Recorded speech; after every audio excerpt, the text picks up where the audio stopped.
का पीड़ादायक स्वरूप। आज की वीडियो में हम टिड्डियों का पीड़ादायक स्वरूप देखने वाले हैं। आज पवित्र आत्मा बताने वाला है इनके द्वारा आने वाली पीड़ा कितनी भयंकर और दर्दनाक होगी। सो वीडियो अंत तक अवश्य देखें, चैनल सब्सक्राइब करें, घंटी दबाएं, ऑल पर क्लिक करें ताकि आने वाले प्रत्येक वीडियो की लिंक आप सबों तक पहुंचते रहें। वीडियो अच्छा लगे तो लाइक करके अपने दोस्तों में शेयर जरूर करें। यदि आप मसीह की अच्छी संतान हैं तो कमेंट में जय मसीह या अपना राय लिखना ना भूलें। यह कोई प्रमाण नहीं, सिर्फ और सिर्फ बाइबल की भविष्यवाणियों की गणनाओं पर आधारित अध्ययन है। प्रभु यीशु मसीह के नाम में आप सबों को जय मसीह। Subscribe now and press the bell icon. दोस्तों, वचन में लिखा है, पांचवी तुरी के फूंके जाते ही स्वर्ग से एक दूत तारे के समान पृथ्वी पर उतरेगा। उसे अथाह कुंड खोलने वाली कुंजी दी जाएगी। वह स्वर्गदूत हजारों वर्ष से धधकते हुए अथाह कुंड को खोलेगा। उस कुंड से बड़ी भट्टी के समान धुआं निकलेगा। उस धुएं से सूर्य और वायुमंडल दोनों अंधकारमय हो जाएंगे। दोस्तों, उसी धधकते हुए कुंड से धुएं से वे टिड्डियां निकलेगी जिनके पास विशेष शक्ति होगी। ये पृथ्वीवासियों को डंक मारेंगे। इनके डंक में पृथ्वी के विषैले बिच्छुओं के डंक जैसी जलन होगी। परमेश्वर की योजना अनुसार आने वाली टिड्डियों का दल वनस्पति जगत की नहीं पर मनुष्यों की हानि करने आएगा। ये पीड़ादायक टिड्डियां उन्हीं मनुष्यों पर डंक मारेंगी जिनके माथों पर परम प्रधान द्वारा लगने वाली छाप नहीं होगी। मनुष्य परम प्रधान द्वारा लगने वाली छाप अपने माथे पर किस प्रकार लगवा सकता है, हम इस सीरीज में जान चुके हैं। जो प्रभु यीशु मसीह के रक्त से शुद्ध हो चुका है उसी पर परम प्रधान अपनी छाप लगाएगा। पिछले भाग में हमने आने वाली पीड़ादायक टिड्डियों की पहचान जानी। आज पवित्र आत्मा की सहायता से हम टिड्डियों का पीड़ादायक स्वरूप देखने वाले हैं। यह अध्ययन सुनने के बाद हम आने वाली पीड़ा को आसानी से पहचान कर स्वयं का बचाव कर सकते हैं। तो आइए प्रार्थना करके अध्ययन में आगे बढ़ें। आइए प्रार्थना करें। धन्यवाद सर्वशक्तिमान पिता परमेश्वर, जब आज की इस पवित्र दिन में हम उस अध्ययन को जानने वाले हैं जो अध्ययन पिता परमेश्वर हमें टिड्डियों का पीड़ादायक स्वरूप दिखाने वाला है। तो प्रभु दया कर हमें इन आने वाली पीड़ादायक टिड्डियों का स्वरूप पहचानने की शक्ति दे। धन्यवाद प्रभु, तू सर्वदा हमारे साथ रहता है। इस अध्ययन के द्वारा प्रभु हमारी आत्मा को निखार। धन्यवाद प्रार्थना सुनने के लिए यीशु के नाम से मांग, आमीन। प्रकाशित वाक्य 9 अध्याय 8 पद। उनके बाल स्त्रियों के बाल जैसे और दांत सिंहों के दांत जैसे थे। यूहन्ना जी देख रहे हैं आने वाली पीड़ादायक टिड्डियों के दलों की प्रत्येक टिड्डियों के बाल स्त्रियों के बाल जैसे होंगे। दोस्तों, आने वाली पीड़ादायक टिड्डियां युद्ध के घोड़ों के समान तेजी से आएंगी।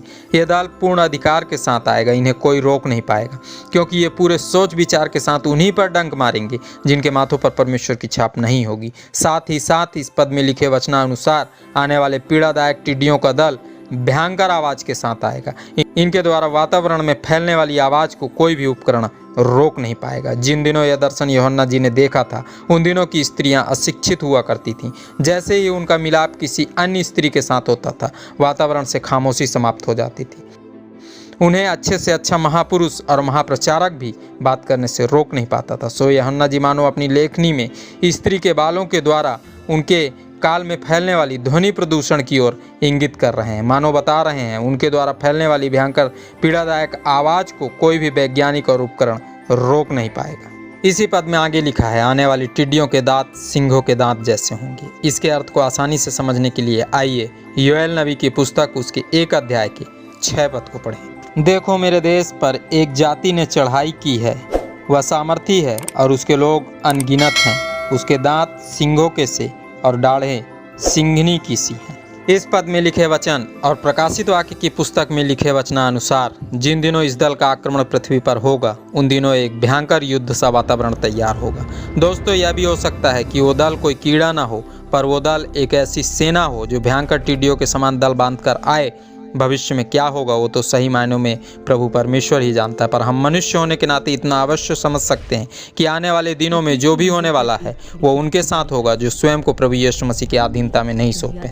अतएव जो अब भी इस संसार की अधीनता में फंसे हैं उनका आने वाली इस असहनीय पीड़ा में तड़पना तय है। दोस्तों, बाइबल में लिखे वचन स्पष्ट रूप से चिता रहे हैं।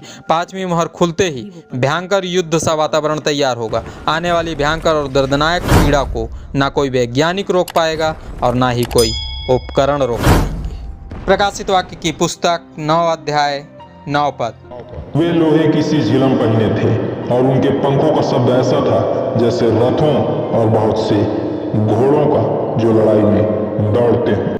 यूहन्ना जी द्वारा देखे गए दर्शन के अनुसार आने वाला पीड़ादायक टिड्डी दल लोहे की सी झिलम पहने था, अर्थात आने वाला टिड्डी दल पूरी तरह स्वयं को सुरक्षित करके आएगा।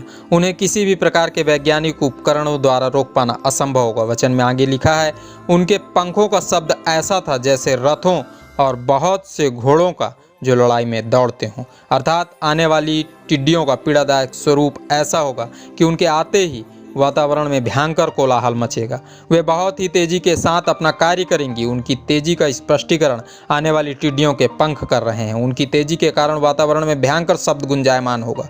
उन दिनों का मनुष्य वापस प्रभु की सुरक्षा में आना भी चाहे तो भी भयंकर कोलाहल के कारण नहीं आ पाएगा। वो चाहकर भी अपनी और अपने परिवार की सुरक्षा नहीं कर पाएगा। दोस्तों, इस अध्याय के अध्ययन में अब तक हमने जाना 5वीं तुरही के फूके जाते ही आत्मा और पर्यावरण में फैल रहे प्रदूषण से परमेश्वर के क्रोध टिड्डियों द्वारा प्रकट होगा। इस बार आने वाला टिड्डी दल वनस्पति जगत की नहीं पर मनुष्यों की हानि करेगा। मनुष्य को असहनीय पीड़ा से तड़पना पड़ेगा।